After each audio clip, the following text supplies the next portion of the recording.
রূপসী মাইয়ারে তোর কলসির ভেতর কি খাঁটি গরুর দুধ বেচতে এনেছি।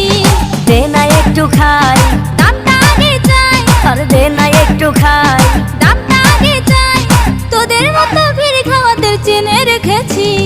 ও রূপসী মাইয়ারে তোর কলসির ভেতর কি খাঁটি গরুর দুধ বেচতে এনেছি।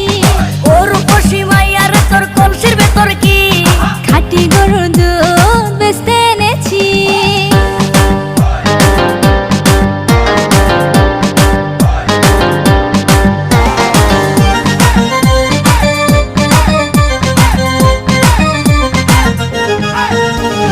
তোর দুধেতে আছে পানি, আমি কিন্তু সবই জানি। না খাওয়ালে জানবে সবাই তোর দুধেতে কোনো স্বাদ নাই।